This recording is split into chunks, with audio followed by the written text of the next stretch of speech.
Hello, good morning അപൂർവ. Very good morning Sumi Sreekumar. പൊളിച്ചു മോളെ. ഇന്നലെ ശരിക്കും നിന്നെ അങ്ങോട്ട് കാണാൻ പറ്റിയില്ല. നിന്നെ കാണാൻ ശരിക്കും ഇപ്പോൾ ഒരു ആൺകുട്ടിയെ പോലെ തന്നെയുണ്ട്. Thanks dude. പിന്നെ സുമി പറഞ്ഞതിൽ ചെറിയൊരു കറക്ഷനുണ്ട്. ആൺകുട്ടിയെ പോലെയല്ല, ആൺകുട്ടി തന്നെയാ ഞാൻ. ശരിക്കും? അതേന്നെ, 100%. എന്താ? അപ്പോ സർജറി ഒക്കെ കഴിഞ്ഞോ? അതിന് സർജറി ഒന്നും വേണ്ടി വന്നില്ല. അല്ലാതെ തന്നെ ഞാനൊരു ബോയ് ആയിരുന്നു. ശരിക്കും? അതെ.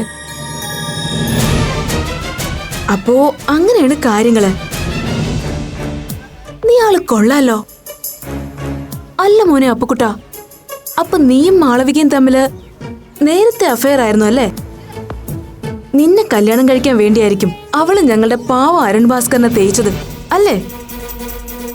മോളെ സുമി ശ്രീകുമാറെ, ഞാൻ സർജറി ചെയ്യണോ, കല്യാണം കഴിക്കണോ, കെട്ടുന്നെങ്കിൽ ആരെ കെട്ടണം, ഇതൊന്നും നിന്നെ ബാധിക്കുന്ന വിഷയമല്ല. അതുകൊണ്ട് ഇമാതിരി ഊള ചോദ്യങ്ങളും ചോദിച്ച് എന്റെ പ്രൈവസിയിൽ കയറി ചൊറിയാൻ വന്ന അമ്മച്ചിയാണേ മോളെ, നിന്നെ ഞാൻ ബുള്ളറ്റ് കയറ്റി കൊന്നുകളി. കേട്ടോടി? നീ എന്താടി എന്നെ ഭീഷണിപ്പെടുത്തോണോ? അല്ല, ചെയ്യാൻ പോകുന്ന കാര്യം മുൻകൂർ നോട്ടീസ് തന്ന് നിന്നെ ഞാൻ ഓർമ്മിപ്പിച്ചതാ. പറഞ്ഞ പോലെ ചെയ്യും ഞാൻ. നിനക്കറിയാലോ എന്നെ. What's going on here? Nothing matter. ഈ ചേച്ചിക്ക് ചില സംശയങ്ങൾ, ഞാനതൊന്ന് ക്ലിയർ ചെയ്യായിരുന്നു. ഓ, എല്ലാവരുടെയും ഡൗട്ട് ക്ലിയർ ചെയ്യാൻ നീ ആരാ? ഈ ക്യാമ്പസിലെ വിസിറ്റിംഗ് പ്രൊഫസറോ? എന്താടോ, തനിക്ക് ക്ലാസ്സില്ലേ? ഉണ്ട് മാഡം. പിന്നെ ഇവിടെ കിടന്ന് ചുറ്റിത്തീരാതെ ക്ലാസ്സിൽ പോ. Okay madam. താനും നിന്നേ. ക്ലാസ്സിൽ പ്രത്യേകം ബ്ലോക്ക് അനുവദിച്ച് കിട്ടിയപ്പോ നിനക്കൊരു വിചാരം ഉണ്ടായിരിക്കും, നീ എന്തോ വലിയ VIP ആണെന്ന്. അങ്ങനെയൊന്നും തെറ്റിദ്ധരിച്ചു കളയരുത്. മറ്റു കുട്ടികൾക്ക് നിന്റെ ഒപ്പം ഇരിക്കാനുള്ള അറപ്പും വെറുപ്പും കാരണമാ നിനക്ക് അങ്ങനെ ഒരു സെപ്പറേറ്റ് സീറ്റ് തന്നത്. ആ സൗജന്യം നീ ഒരു സൗകര്യമൊക്കെ എടുക്കരുത്. പണ്ടത്തെ പോലെ റൗഡിസവും ഗുണ്ടായിസവും ഒക്കെ ആയിട്ട് സ്റ്റാർ കളിക്കാനോ ഉദ്ദേശിക്കുമെങ്കിൽ ആ ധാരണ അങ്ങ് മാറ്റി വെച്ചേക്കണം. സസ്പെൻഷന് പകരം ഡിസ്മിസൽ ആയിരിക്കും ഞാൻ അടിച്ച് കൈ തരുന്നത്. അതിനൊരു കാരണം കിട്ടാൻ കാത്തിരിക്കുക ഞാൻ. നീ സൂക്ഷിച്ചോ.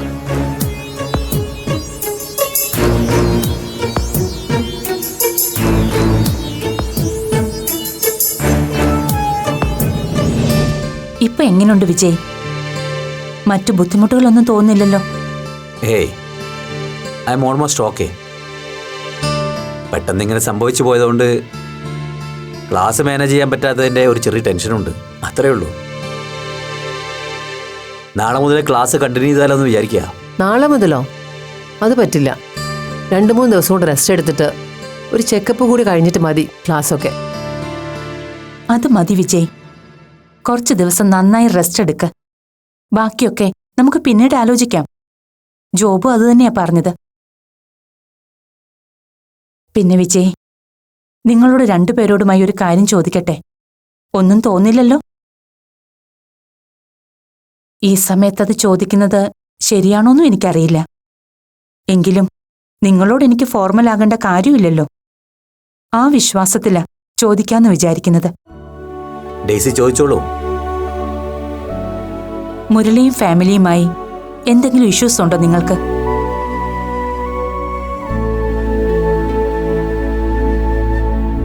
ഡെയ്സിയോട് ഇത് ആര് പറഞ്ഞു?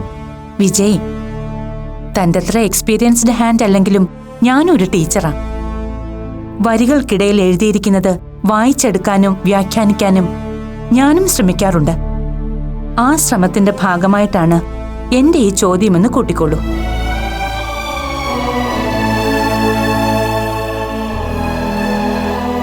എന്നോട് ഷെയർ ചെയ്യാൻ പറ്റുന്നത് മാത്രമാണെങ്കിൽ പറഞ്ഞാൽ മതി വിജയ്. ഞാൻ ഒരിക്കലും നിർബന്ധിക്കില്ല. ഡെയ്സിയുടെ ഊഹം ശരിയാ. ഞങ്ങൾ തമ്മിൽ ഇപ്പൊ അത്ര നല്ല റിലേഷൻ അല്ല. കാരണം ഞാൻ ചോദിക്കുന്നില്ല, എനിക്കറിയേ വേണ്ട. ഇവിടേക്ക് വരുമ്പോ നിങ്ങൾ 2 കുടുംബങ്ങളും തമ്മിലുള്ള സ്നേഹബന്ധത്തെക്കുറിച്ച് ഒരു നല്ല ചിത്രമുണ്ടായിരുന്നു എന്റെ മനസ്സിൽ. പക്ഷേ അതൊന്നുമല്ല യാഥാർത്ഥ്യമെന്ന് വന്ന ദിവസം തന്നെ എനിക്ക് ബോധ്യമായി. എനിക്ക് മാത്രമല്ല, ജോബിനും.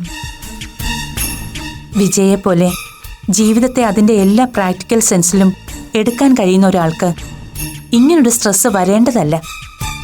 എന്നിട്ടും വിജയ്ക്കത് താങ്ങാൻ പറ്റാതെ വന്നെങ്കിൽ അതിനൊരൊറ്റ കാരണമേ ഉള്ളൂ.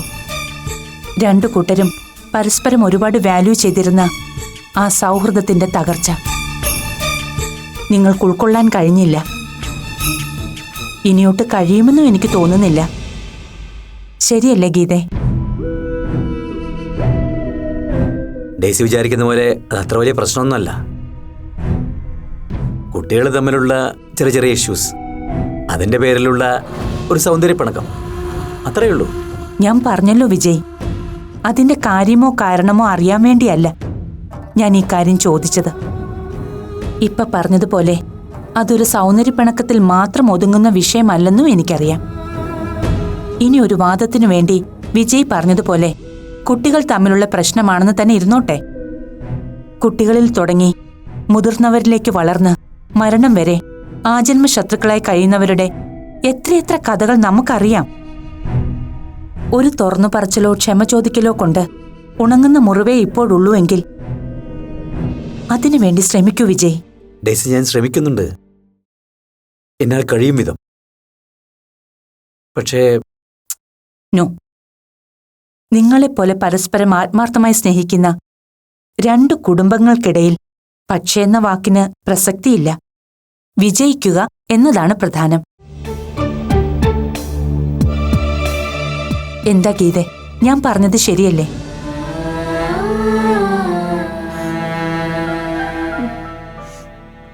ഏയ് ഗീത,